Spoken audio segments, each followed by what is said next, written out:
Assalamualaikum warahmatullahi wabarakatuh. Shalom, Om Swastiastu, Namo Buddhaya, Salam Kebajikan. Nama saya Marela Vira Jayo dengan NIM 20-46165-TP-12875.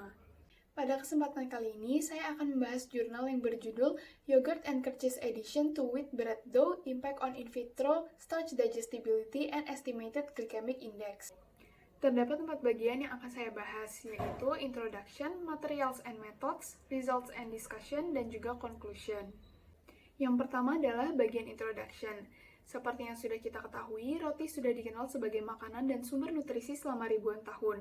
Namun roti juga mengandung banyak rapidly digestible starch atau pati yang dapat dicerna dengan cepat, di mana hal ini berpengaruh terhadap respons glikemik. Dengan mempertimbangkan isu kesehatan, maka penting untuk mencari strategi ataupun bahan roti baru yang dapat menurunkan respons glikemik dari makanan yang kaya akan pati. Produk turunan susu dianggap memiliki potensial sebagai bahan roti karena memiliki glycemic index yang rendah, yaitu kurang dari 55. Penambahan bahan kaya protein dengan asam amino esensial dianggap dapat menjadi strategi alternatif untuk mengurangi respons glikemik dari roti. Yogurt dianggap sebagai produk turunan susu yang paling populer di dunia karena nutrisi yang terkandung dan manfaat kesehatan yang dimilikinya. Yogurt juga menjadi sumber protein, yaitu kasein, eksopolisakarida EPS, vitamin B2, B6, dan B12, dan mineral seperti Ca, P, dan K. Sehingga jika ditambahkan dapat menghasilkan produk roti yang lebih sehat. Kercheese atau keju dadih merupakan produk bersama dari keju yang diperoleh melalui denaturasi termal dan presipitasi lanjut dari whey protein yang dapat larut. Pada dasarnya tersusun atas beta-laktoglobulin, alfa-laktalbumin, dan albumin serum sapi yang merupakan 20-25% dari protein susu. Pada penelitian sebelumnya, kercheese juga terbukti dapat meningkatkan profil protein dan mineral dari roti gandum. Berdasarkan penelitian terkini, penambahan bahan yang kaya akan protein pada roti gandum dapat memperkuat interaksi antara pati dan protein. Selain itu, ditingkatkan juga dengan adanya proses pemanggangan yang membatasi perubahan alfa-amilase menjadi granula pati dan mengurangi respons glikemik. Selain itu, adanya fiber atau eksopolisakarida mikrobia lainnya juga berkontribusi dalam mengurangi glycemic index. Maka dari itu, penambahan yogurt dan kercheese sebagai bahan roti bisa digunakan untuk mengontrol aktivitas enzim terhadap pati dengan mekanisme enkapsulasi oleh interaksi protein dan pati yang berpengaruh terhadap gelatinisasi pati selama proses pemanggangan. Jurnal ini ditujukan untuk mempelajari pengaruh penambahan 6-25% plain yogurt atau kercheese segar untuk mengurangi respons glikemik dari roti gandum. Pertama, akan dilihat dampak adanya yogurt atau kercheese terhadap pati akibat siklus pemanasan pendinginan. Struktur granula pati setelah siklus pemanasan pendinginan dievaluasi menggunakan scanning electron microscopy atau pemindaian mikroskop elektron. Selanjutnya, kemampuan untuk dicerna atau kecernaan pati dari roti gandum dievaluasi dengan model pencernaan in vitro. Kemudian, glycemic index dihitung. Korelasi antara property pasting kecernaan pati dan glycemic index diuji untuk memperoleh informasi tambahan mengenai proses yang terjadi. Yang kedua adalah bagian materials and methods. Yang pertama, saya akan menyampaikan bahan mentah yang digunakan dalam percobaan ini terlebih dahulu. Yang pertama adalah tepung gandum tipe 65 dari Granel Cereal Milling Industry, Alverca, Portugal yang mengandung 13,5% moisture, 11,5% protein, dan 25% karbohidrat weight per weight. Yang kedua adalah produk plain yogurt dari Nestlé Longavida, Portugal. Yang ketiga adalah kercheese segar dari Lacticinios do Paiva, Lamego, Paiva, Portugal. Yang keempat adalah sakarosa putih kristal dari Sidul Santa Iria de Azoia. Kemudian ada garam laut dari Vatel Alverca, Portugal. Kemudian ada ragi kering roti dari Fermipan, Laleman Iberia, SA Setúbal, Portugal. Dan yang terakhir ada SSL E481 Sodium Stearoyl 2 Lactilat dari Puratos, Portugal. Metode pertama yang dilakukan dalam percobaan ini adalah penyiapan adonan roti. Pertama, 2,4% ragi dan 0,6% gula ditambahkan dalam air hangat dan dilarutkan. Kemudian, 1% garam, 0,3% SSL, dan 6%, 18% ataupun 25% produk turunan susu, yaitu yogurt atau kercheese, digabungkan dengan 58,5% sampai 53% tepung gandum dan dicampur dengan 31,3 sampai 19% air. Jumlah tersebut disesuaikan dengan formula masing-masing roti untuk memenuhi absorpsi air dari roti gandum sebesar 36,6%. Pembuatan adonan roti dilakukan dengan triplicate untuk menutupi variasi dari bahan dasar yang digunakan. Kemudian, metode berikutnya adalah pengujian pasting properties.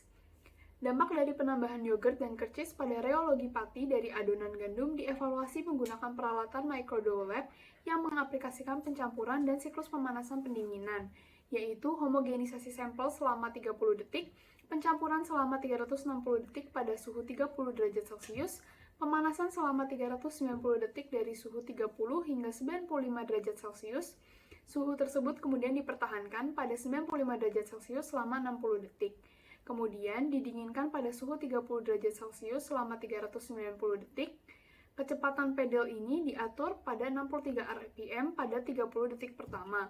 Kemudian diatur menjadi 120 rpm untuk melakukan analisis. Nilai konsistensi adonan dinyatakan dalam satuan torki, yaitu mili-newton-meter. Konsistensi adonan didapat setelah menguleni adonan dan didapatkan beberapa properties, yaitu absorpsi air, yang merupakan persentase air yang dibutuhkan untuk mencapai konsistensi adonan yang optimal. Kemudian dough development time yang disimbolkan dengan C1 atau konsistensi maksimum adonan. Kemudian pelemahan protein yang disimbolkan dengan C2, gelatinisasi pati yang disimbolkan dengan C3, stabilitas pemasakan yang disimbolkan dengan C4, dan gelling dari pati yang disimbolkan dengan C5. Pengukuran ini juga dilakukan secara triplicate. Yang ketiga adalah pengamatan hidrolisis pati secara in vitro. Yang pertama dilakukan adalah perhitungan jumlah pati total atau total starch yang dilambangkan dengan TS. Total starch ini diuji dari sampel remahan roti yang terdiri dari roti yang digunakan sebagai kontrol, roti yang diberi penambahan yogurt, dan roti yang diberi penambahan kercis. Inkubasi dilakukan di dalam shaking water bath yang dikontrol. Sebanyak 50 mg roti yang telah digiling dimasukkan ke dalam 6 ml KOH 2 molar dan dikocok atau digoyangkan selama 30 menit pada suhu ruang. Kemudian ditambahkan 3 ml 0,4 molar buffer sodium asetat dengan pH 4,75 dan 60 mikroliter amiloglukosidase. Setelah itu, suspensi diinkubasi pada shaking water bath selama 45 menit pada suhu 60 derajat Celcius. Pengukuran ini juga dilakukan secara triplicate. Yang kedua adalah perhitungan resisten starch atau pati resisten. Sebanyak 100 gram sampel roti yang digiling diinkubasi pada suhu 40 derajat Celcius selama 60 menit dengan larutan pepsin yang didapat dari mukosa lambung babi untuk menghilangkan intervensi dari protein. Pati dihidrolisis dengan penambahan alfa amilase pankreas dan diinkubasi pada suhu 37 derajat Celcius selama 16 jam. Sampel yang diperoleh kemudian dicuci sebanyak 3 kali dengan air deionisasi. Kemudian, pelet dipisahkan dengan sentrifugasi untuk kemudian dicerna dengan KOH 4 molar. Larutan ini diinkubasi selama 45 menit pada suhu 60 derajat Celcius dengan amiloglukosidase. Pati total dan resisten diukur sebagai pelepasan glukosa dengan perlengkapan reagen glukosa oksidase peroksidase atau GOD-POD. Absorbansinya adalah 510 Nm, diukur dengan microplate reader. Dilakukan juga secara triplicate. Pati dihitung sebagai glukosa dalam miligram dikalikan dengan 0,9 sebagai faktor konversi. Yang ketiga adalah pengamatan kecernaan pati dan perkiraan glycemic index. Pengamatan ini dilakukan dengan 3 fase. Yang pertama adalah fase chewing dengan penggilingan 100 mg sampel roti, kemudian fase gastrik dengan pelarutan roti giling dalam 10 ml buffer KCl-HCl 0,1 molar dan 200 mikroliter larutan pepsin. Lalu diinkubasi selama 60 menit pada suhu 40 derajat Celcius. Kemudian yang ketiga adalah fase pankreas dengan penambahan 25 ml buffer trismaleat 0,1 molar dan 5 ml larutan alfa amilase pankreas. Lalu diinkubasi pada suhu 37 derajat Celcius. Triplicate 1 ml diambil setiap 30 menit selama 30-180 menit dan dimasukkan ke dalam air mendidih selama 5 menit untuk menginaktivasi reaksi enzim diikuti dengan kondisi suhu rendah atau 4 derajat Celcius hingga akhir waktu inkubasi. Untuk setiap aliquot yang diambil, ditambahkan 3 ml buffer sodium asetat 0,4 molar dan 60 mikroliter amiloglukosidase. Lalu diinkubasi selama 45 menit pada suhu 60 derajat Celcius. Volume disesuaikan menjadi 10 ml dengan air distilasi. Kemudian dicampur dan disentrifugasi. Setelah itu, supernatan diambil untuk penentuan glukosa. Berikut ini juga ditampilkan rumus-rumus perhitungan yang digunakan untuk menghitung kinetika pencernaan, perhitungan hidrolisis index atau HI, dan juga estimated glycemic index atau EGI. Kemudian metode keempat yang dilakukan adalah pengamatan granulopati. Pengamatan ini dilakukan dengan SEM atau Scanning Electron Microscope. Sampel diletakkan pada spesimen holder dan akan dikeringkan secara otomatis oleh alat. Kemudian, model pembekuan atau freezing diterapkan, yaitu pada suhu minus 14 derajat Celcius. Pengamatan dilakukan pada perbesaran 800 kali dan scale bar 100 mikrometer. Pengamatan ini juga dilakukan secara triplicate. Kemudian, metode yang kelima adalah analisis statistik. Analisis ini dilakukan dengan menentukan nilai rata-rata, deviasi standar, dan tingkat signifikansi 95%. Analisis statistik dilakukan dengan RStudio versi 1.1.423 dengan mengaplikasikan analisis variansi, ANOVA, dan Test2K. Data kemudian ditampilkan dalam model non-linear dan relasi antara variabel yang kontinu ditampilkan sebagai korelasi matriks menggunakan produk Pearson untuk distribusi korelasi dengan signifikansi P kurang dari 0,05. Berikut ini saya tampilkan gambar pertama yang merupakan interpretasi dari tabel 1 yang akan ditampilkan pada slide berikutnya.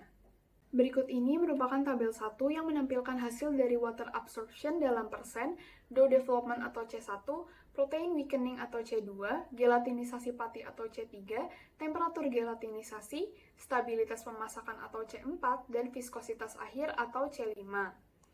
Berdasarkan tabel 1 dan grafik 1 tersebut, dapat dilihat bahwa siklus pemanasan pendinginan memberikan pengaruh yang berbeda pada protein gluten dan pati dari roti yang diberi yogurt dan curd cheese dibandingkan dengan adonan kontrol. Pengaruh dari penambahan yogurt lebih sedikit dibandingkan pengaruh akibat penambahan curd cheese. Hal ini disebabkan karena perbedaan struktur protein yang terlibat dalam matriks pati gluten dan perbedaan kandungan protein. Penambahan yogurt sebanyak 6% dan 18% tidak memberikan pengaruh signifikan pada C2, C3, C4, dan C5, di mana nilai yang diperoleh tidak berbeda jauh dengan adonan kontrol. Sedangkan pada adonan dengan penambahan 25% yogurt, terdapat penurunan yang signifikan pada C2, yang mengartikan terjadi pelemahan protein yang lebih banyak dibandingkan dengan pelemahan protein pada adonan kontrol. Hal ini dapat disebabkan karena efek pelumasan gluten oleh eksopolisakarida yang diproduksi oleh bakteri asam laktat pada yogurt. Selain itu, penurunan juga terjadi pada gelatinisasi pati sebanyak 26%. Pada pengamatan stabilitas pemasakan, terjadi proses separasi sehingga menurunkan stabilitas pemasakan sebanyak 70,5%. Namun, pada proses pendinginan, nilai viskositas akhir adonan mengalami sedikit peningkatan. Hal ini dapat disebabkan karena kasein dan eksopolisakarida memiliki interaksi yang kuat dengan molekul pati, di mana pada saat pendinginan, konsistensi adonan meningkat karena terjebak dalam matriks gel yang disebabkan adanya interaksi EPS, amilose, kasein, gluten. Hal ini dapat disebabkan karena adanya pengurangan mekanisme flokulasi yang artinya molekulnya tidak berpisah. Sedangkan pada hasil penambahan adonan dengan curd cheese tidak terlihat adanya perbedaan yang signifikan pada C1 dan C2. Namun terdapat perubahan yang signifikan pada C3, C4, dan C5. Pada C3, yaitu gelatinisasi pati, terjadi penurunan sebesar 55%. Semakin besar konsentrasi curd cheese yang ditambahkan, semakin sedikit pati yang tergelatinisasi. Sedangkan pada C4 dan C5 juga terjadi penurunan sebesar 49,2% dan 84,3%. Hal ini menunjukkan bahwa protein curd cheese yang terdenaturasi memiliki ketidakcocokan termodinamik dengan molekul pati yang sudah terhidrolisis, sehingga menghalangi terbentuknya matriks pada saat pendinginan. Hal ini dapat disebabkan karena adanya kompetisi untuk mengikat air bebas antara pati dan protein curd cheese yang terdenaturasi, sehingga penggelembungan atau pembengkakan pati menjadi terhalang. Selain itu, hal ini juga dapat disebabkan karena pengurangan porsi volume yang ditempati oleh granula yang membengkak pada adonan. Kerusakan pati pada adonan dengan penambahan curd cheese lebih sedikit dibandingkan dengan kerusakan pati pada adonan yang diberi penambahan yogurt. Hal ini dapat dilihat dari nilai gelatinisasi pati dan konsentrasi akhir adonan yang lebih rendah. Berdasarkan hasil tersebut, dapat disimpulkan bahwa perbedaan struktur dan kondisi alami dari yogurt dan curd cheese menimbulkan efek yang berbeda pada reologi pati. Hal ini disebabkan karena modifikasi struktur adonan yang kompleks yang berhubungan dengan interaksi makromolekul, adanya fase separasi, dan ketidakcocokan rantai molekul yang terdapat dalam matriks adonan. Berikut ini merupakan tabel 2 yang menampilkan jumlah total starch, resistant starch, dan digestible starch pada roti kontrol, roti dengan penambahan yogurt, dan roti dengan penambahan curd cheese dengan satuan gram per 100 gram. Total starch pada roti dengan penambahan yogurt bervariasi antara 60 hingga 50 gram per 100 gram, dan pada roti dengan penambahan curd cheese bervariasi antara 50 hingga 40 gram per 100 gram. Sedangkan pada roti kontrol, total starch adalah 65 gram per 100 gram. Jumlah resistant starch pada roti dengan penambahan yogurt bervariasi antara 5 hingga 7 gram per 100 gram. Dan pada roti dengan penambahan curd cheese bervariasi antara 6,1 hingga 7,6 gram per 100 gram. Sedangkan jumlah resistant starch pada roti kontrol adalah 4,4 gram per 100 gram. Berdasarkan perbandingan antara roti kontrol dan penambahan yogurt atau curd cheese sebanyak 25%, peningkatan resisten starch pada roti dengan curd cheese lebih besar dibandingkan roti dengan yogurt. Peningkatan yang signifikan ini disebabkan karena adanya pengaruh pada pati, seperti terperangkapnya granula sehingga gelatinisasi sempurna terhalangi. Hal ini disebabkan karena adanya interaksi pati dengan protein yang semakin meningkat selama proses pemanggangan. Selain itu, karena adanya kompetisi dalam mengikat air bebas sehingga air yang diserap pati tidak cukup dan menyebabkan penurunan gelatinisasi pati. Resistant starch bersifat seperti fiber larut yang tidak dapat terabsorpsi ke dalam usus halus, tetapi dapat terfermentasi oleh bakteri di dalam usus besar, sehingga memberikan manfaat yang baik bagi kesehatan. Hasil ini sesuai dengan data pasting properties di mana terdapat penurunan gelatinisasi pati roti dengan penambahan curd cheese yang lebih banyak. Selain itu, terjadi penurunan digestible starch atau DS yang signifikan jika dibandingkan antara roti kontrol dan roti dengan penambahan 25% yogurt atau curd cheese, yaitu 29% pada roti dengan yogurt dan 48% pada roti dengan curd cheese. Hal ini disebabkan karena adanya interaksi antara protein dari yogurt yaitu kasein dan protein whey yang terdenaturasi dari curd cheese dengan molekul pati yang membatasi penggelembungan atau pembengkakan dari granula pati dan memperpanjang gelatinisasi pati. Hal ini menyebabkan kemungkinan pati diserang atau dicerna oleh enzim menjadi lebih rendah, sehingga menyebabkan jumlah digestible starch yang teramati menjadi berkurang dan berarti pati yang resisten menjadi bertambah. Berikut ini ditampilkan grafik ketiga yang menunjukkan pengaruh penambahan yogurt dan curd cheese terhadap fraksi digestible starch, yaitu RDS dan SDS. Diketahui bahwa kecepatan pencernaan pati menjadi faktor utama yang mempengaruhi pelepasan glukosa dan absorpsi pada saat terjadi pencernaan. Berdasarkan hidrolisis in vitro, digestible starch dapat dibagi menjadi dua, yaitu rapidly digested starch (RDS) yang terhidrolisis dalam waktu 30 menit pertama saat pencernaan berlangsung, dan slowly digested starch atau SDS yang terhidrolisis 100 menit berikutnya. RDS memiliki pengaruh signifikan pada respons glikemik, sedangkan SDS memiliki respons glikemik yang lebih rendah karena waktu hidrolisis yang lebih lama yang menandakan pelepasan glukosa yang lebih lambat.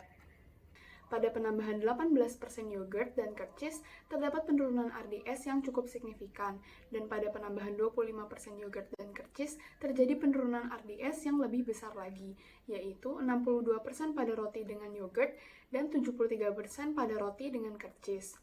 Jika dibandingkan dengan roti kontrol, hal ini disebabkan karena proses gelatinisasi pati selama pemanggangan merupakan mekanisme utama yang menyebabkan fraksi RDS meningkat.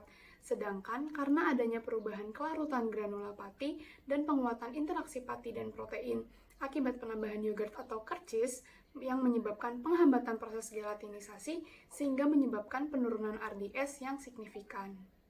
Berbeda dengan fraksi RDS, fraksi SDS pada roti dengan 25% yogurt dan curd cheese justru mengalami peningkatan, di mana terdapat peningkatan sebanyak 54,2% pada roti dengan yogurt dan 23,3% pada roti dengan curd cheese jika dibandingkan dengan roti kontrol. Jumlah peningkatan SDS pada roti dengan kercis lebih sedikit karena sebagian granula pati menjadi lebih resisten terhadap serangan enzim atau berubah menjadi pati resisten. Hasil ini sesuai dengan tabel sebelumnya, di mana pati resisten yang terbentuk pada roti dengan kercis lebih banyak dibandingkan roti dengan yogurt. Pada intinya, nilai SDS yang lebih tinggi lebih diinginkan dibandingkan nilai RDS yang tinggi, karena berarti pati dicerna dengan lebih lambat di usus halus, sehingga menginduksi produksi insulin secara gradual setelah menelan. Berdasarkan hasil yang telah dijabarkan tersebut, dapat diketahui bahwa pengaruh penambahan produk turunan susu pada pati utamanya adalah pada proses gelatinisasi dan nilai konsistensi akhir adonan yang tercermin dari fraksi digestible starch. Jika pati mengalami penggelembungan atau pembengkakan dan terjadi breakdown dari struktur pati, maka akan terjadi peningkatan aksesibilitas serangan enzim pada granula, sehingga terjadi peningkatan RDS. Pati yang tergelatinisasi akan lebih mudah terhidrolisis sehingga kandungan RDS-nya menjadi lebih tinggi dan kandungan SDS serta RS-nya menjadi lebih rendah. Berdasarkan hasil tersebut, dapat dilihat bahwa semakin banyak yogurt dan kercis yang digunakan, semakin kecil fraksi RDS, dan semakin besar fraksi SDS serta RS yang tentunya akan mengurangi respons glikemik yang ditimbulkan roti. Berikut ini ditampilkan tabel 3 yang menampilkan konsentrasi equilibrium yaitu C infinite, konstanta kinetika K, hydrolysis index HI, dan estimated glycemic index EGI dari roti kontrol, roti dengan yogurt, dan roti dengan kercis. Berdasarkan tabel tersebut, dapat dilihat bahwa penambahan yogurt dan kercis menyebabkan penurunan konsentrasi equilibrium yang berkisar antara 52,7 hingga 32,2% pada roti dengan yogurt dan 47,6 hingga 20% pada roti dengan kercis jika dibandingkan dengan roti kontrol yaitu 54,3%. Hasil ini sesuai dengan hasil fraksi pati yang telah dibicarakan di mana terdapat penurunan jumlah total starch. Selain itu, pada tabel juga ditunjukkan bahwa terdapat penurunan kinetika konstanta yang menandakan penurunan kecepatan hidrolisis enzimatis seiring bertambahnya persentase yogurt dan kercis, di mana pada roti dengan yogurt berkisar antara 0,104 hingga 0,109 dan pada roti dengan kercis berkisar antara 0,077 hingga 0,033. Nilai K yang lebih kecil menunjukkan bahwa peningkatan jumlah yogurt dan kercis yang ditambahkan menimbulkan resistensi yang lebih tinggi terhadap hidrolisis enzimatis pati dan penurunan kecernaan pati. Hasil ini sesuai dengan data fraksi digestible starch yang telah dibahas, di mana terdapat penurunan jumlah RDS dan peningkatan jumlah RS. Berdasarkan tabel tersebut juga dapat dilihat bahwa penambahan yogurt dan kercis menyebabkan penurunan hydrolysis index dan estimated glycemic index, di mana hasil HI dan EGI terendah terdapat pada roti dengan penambahan 25% yogurt dan kercis, yaitu 65,7 dan 58,2. Berdasarkan klasifikasinya, glycemic index dibagi menjadi 3, yaitu golongan rendah dengan nilai GI kurang dari sama dengan 55, golongan sedang dengan nilai GI 56-69, dan golongan tinggi dengan nilai GI lebih dari sama dengan 70. Maka berdasarkan klasifikasi tersebut, produk roti yang telah ditambahkan 25% yogurt dan kercis termasuk dalam kategori sedang. Bahkan pada roti yang ditambahkan kercis hampir masuk ke dalam kategori rendah. Hasil ini dipengaruhi oleh RDS yang rendah dan SDS serta RS yang tinggi. Makanan dengan GI yang rendah penting bukan hanya untuk orang yang menderita diabetes, tetapi juga untuk semua orang karena dapat mencegah penyakit metabolisme. Berikut ini ditampilkan juga gambar ketiga yang menampilkan hasil pengamatan yang dilakukan menggunakan SEM terhadap adonan kontrol, adonan dengan penambahan 25% yogurt, dan adonan dengan penambahan 25% kercis. Berdasarkan gambar tersebut, dapat dilihat bahwa pada adonan kontrol, granula tidak terlalu utuh. Granula pati juga membentuk struktur gami yang menyebabkan efek filling dan penggabungan struktur granula pati. Struktur gami yang dihasilkan ini merupakan hasil dari molekul amilosa yang dilepaskan dari breakdown pati yang membengkak atau menggelembung dan gelatinisasi selama pemanasan. Sedangkan pada adonan dengan yogurt dapat terlihat beberapa granula pati yang bengkak dan tidak pecah. Dan struktur gamis serta penggabungan granula juga tidak terlalu terlihat jika dibandingkan dengan granula pada adonan kontrol. Sedangkan pada adonan dengan curd cheese, dapat dilihat bahwa terdapat lebih banyak granula pati yang utuh dan tidak bergabung. Struktur gami pada granula yang membengkak juga kurang terlihat dibandingkan dengan adonan kontrol dan adonan dengan yogurt. Bagian terakhir adalah kesimpulan. Dengan mempertimbangkan pentingnya mengurangi glycemic index dari roti, jurnal ini mengevaluasi mengenai penambahan yogurt dan curd cheese pada roti gandum sebagai alternatif untuk mengurangi respons glikemik. Berdasarkan percobaan yang telah dilakukan, penambahan yogurt dan curd cheese dapat mengurangi rapidly digestible starch atau RDS dan meningkatkan resistance starch. Produk roti yang dihasilkan dengan penambahan yogurt juga memiliki nilai glycemic index yang sedang, sedangkan pada produk roti dengan penambahan curd cheese memiliki nilai glycemic index yang hampir rendah.